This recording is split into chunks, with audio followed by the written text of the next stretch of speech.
नमस्कार दोस्तों, स्वागत है आप सभी का हमारे चैनल पर। अभी तक की सारी बड़ी और जरूरी खबरें हम आपके लिए लेकर आए, तो चलेंगे एक एक बड़ी खबर की ओर। लेकिन उससे पहले अगर आप चाइना को भारत के सामने झुकते और गिड़गिड़ाते हुए देखना चाहते हैं दोस्तों, और मानते हैं कि मोदी जी हैं तो हर चीज मुमकिन है, तो अभी कर दीजिए इस वीडियो को लाइक, चैनल को कर दीजिए सब्सक्राइब, बेल आइकन दबाइए, साथ ही कमेंट बॉक्स में लिख दीजिएगा जय हिंद। जी हाँ दोस्तों, तो चलते पहली बड़ी खबर की ओर, जहां आपको बताएंगे दोस्तों कि चीन की तैयारी और टेक्नोलॉजी को लेकर बड़ी खबर है, जहां पर भारतीय जवानों ने उनकी टेक्नोलॉजी को फेल करते हुए ऊंची चोटी पर फहरा दिया है तिरंगा। जी हाँ दोस्तों, अभी अभी की बड़ी खबर आ रही है, ये बताएंगे पूरी खबर क्या है। साथ ही बताएंगे आपको जहां पर अजीत डोभाल का चाइना को लेकर बड़ा बयान आया है। जी हाँ दोस्तों, वो भी बताएंगे आपको क्या कहा उन्होंने। साथ ही आपको बताएंगे जहां पर परसों के चाइना के घुसपैठ को लेकर अमेरिका की तरफ से नया बयान आया है दोस्तों, बताएंगे अमेरिका ने क्या कहा। तो भारत और चाइना के बीच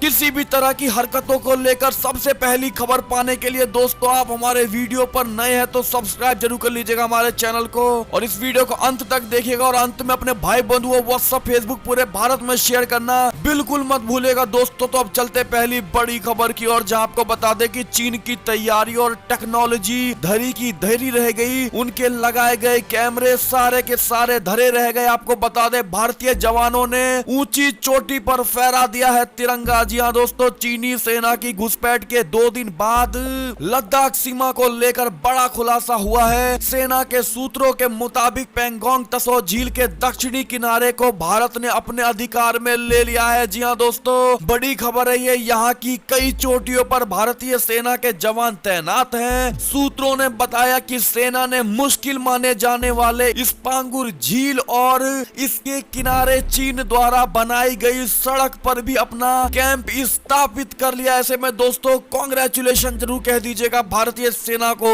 आपको बता दें पेंगोंग त्सो झील के दक्षिणी किनारे के पास स्थित ऊंचाई वाले स्थानों पर चीनी सेना ने कैमरा और निगरानी उपकरण लगाए हुए थे, लेकिन फिर भी भारत के शूरवीर जवानों ने पीपल्स लिबरेशन आर्मी के सैनिकों से पहले इलाके को अपने अधिकार में कर लिया। सूत्रों ने बताया कि चीनी सेना ने ऊंचाई पर भारतीय गतिविधियों पर नजर रखने के लिए उन्नत कैमरे और निगरानी उपकरण तैनात किए, लेकिन इसके बावजूद भारतीय सेना वहां ऊंचाई वाले इलाके को अपने अधिकार में करने में कामयाब हो गई है। जी हाँ दोस्तों, बड़ी खबर आ रही थी ये भारत चाइना विवाद से जुड़ी। ऐसे में आपकी क्या प्रतिक्रिया है दोस्तों, आपकी क्या राय है अपने भारतीय सेना के शौर्य और सूर और पराक्रम को लेकर दोस्तों, बताना मत भूलिएगा। अगली खबर की ओर चलें तो चीन को उसी के अंदाज में जवाब दे रहा है भारत।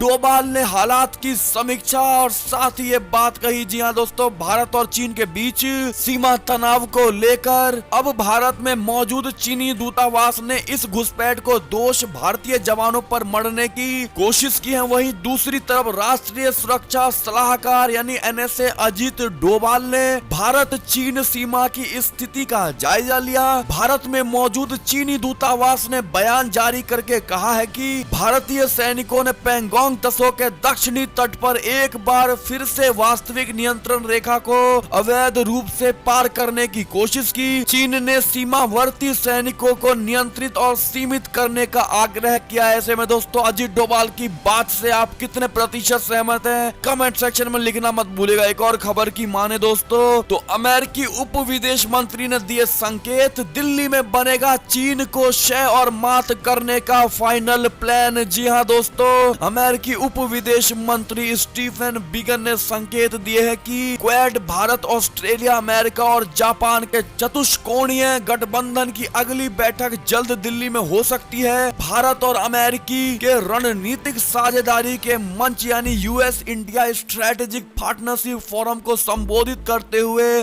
मंत्री स्टीफन ने कहा कि क्वाड की बैठक को लेकर ये अहम जानकारी थी। ऐसे में दोस्तों, ये सूत्रों के हवाले से और खुफिया एजेंसी के द्वारा ये बड़ी खबर आ रही थी दोस्तों, जिस प्रकार से चाइना हर देश के साथ अपनी दुश्मनी बढ़ा रहा है, जिसको लेकर ये चारों देश दोस्तों दिल्ली में बैठक करने वाले हैं। ऐसे में क्या आप इन बकाया तीनों देशों का दिल से समर्थन और स्वागत करते हैं दोस्तों दिल्ली में, हाँ या ना, बताइएगा जरूर। एक और खबर की माने तो घुसपैठ की चाल नाकाम होते ही चीन चीन तिलमिलाया, अब करने लगा बातचीत की पेशकश। जी हाँ दोस्तों, भारत और चीन के बीच जारी सीमा विवाद के बीच चीनी विदेश मंत्री वांग यी की प्रतिक्रिया सामने आई है। वांग यी ने कहा कि भारत और चीन को अपने मतभेदों को काबू में करने की जरूरत है और उन्हें संघर्ष में बदलना ठीक नहीं है। चीनी विदेश मंत्री ने कहा, बीजिंग हमेशा से विवादित चीन भारत सीमा के साथ स्थिरता बनाए रखने के लिए पूरी तरह प्रतिबद्ध है। उन्होंने कहा कि चीन भारत से बातचीत करना चाहता है ताकि नई दिल्ली के साथ चल रहे मतभेदों को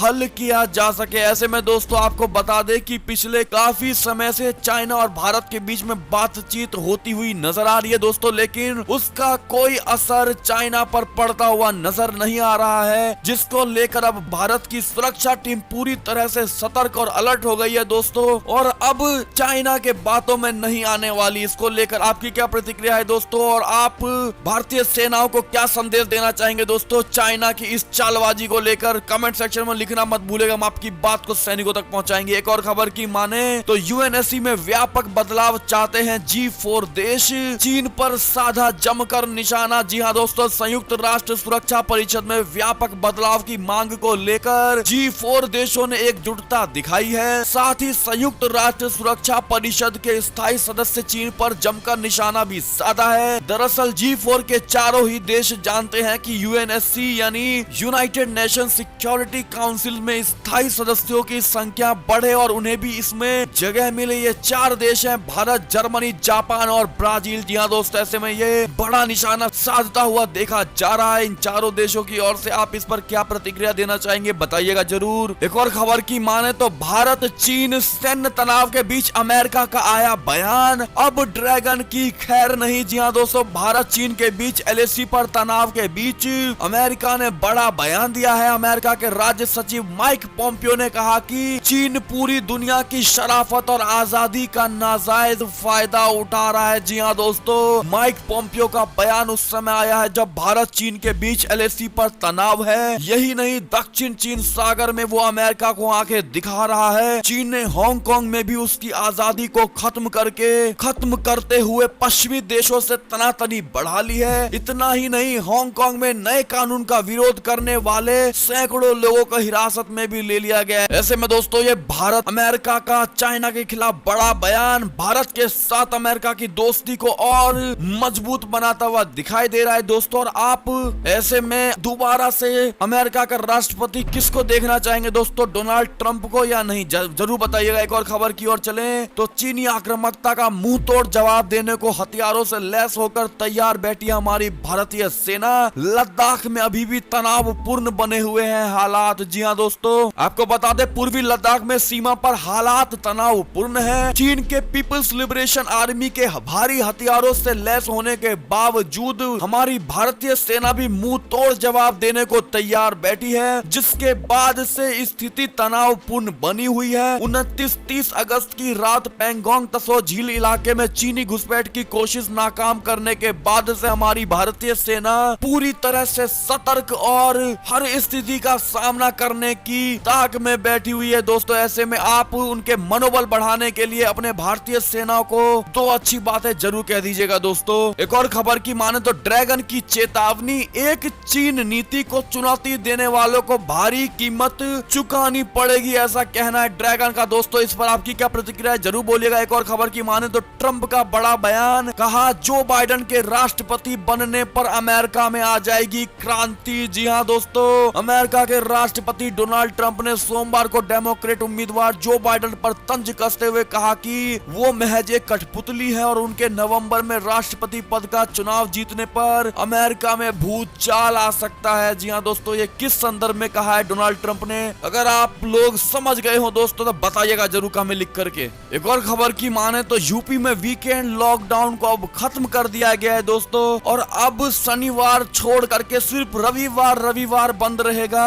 बाजार। जी हाँ दोस्तों, 12 घंटे खुल सकेंगी अब दुकानें, यानी सुबह 9 बजे से रात के 9 बजे तक के लिए दुकानें खुलेंगी। और पहले जो शनिवार और रविवार लॉकडाउन हुआ करती थी यूपी में, अब से शनिवार को ना होकर सिर्फ रविवार को ही हुआ करेगी। ऐसे में दोस्तों आप में से कितने ऐसे लोग हैं जो लोग उत्तर प्रदेश से रिश्ता रखते हैं, बताइएगा जरूर। और दोस्तों ये थे अब तक की सारी बड़ी खबरें। आपको हमारी खबर खबरें कैसी लगी, आशा करता हूँ बहुत अच्छी लगी होगी दोस्तों। अगर जरा भी अच्छी लगी है तो इस वीडियो को अभी अपने भाई बंधुओं में व्हाट्सएप, फेसबुक पूरे भारत में शेयर करना बिल्कुल मत भूलेगा दोस्तों। और अभी कर दीजिए इस वीडियो को लाइक, चैनल को कर दीजिए सब्सक्राइब, बेल आइकन दबाइए, साथ ही कमेंट बॉक्स में लिख दीजिएगा जय हिंद जय भारत। तो मिलते हैं आपसे अगली बड़ी खबर में दोस्तों, तब तक के लिए अपना ख्याल रखिएगा और भारत चाइना से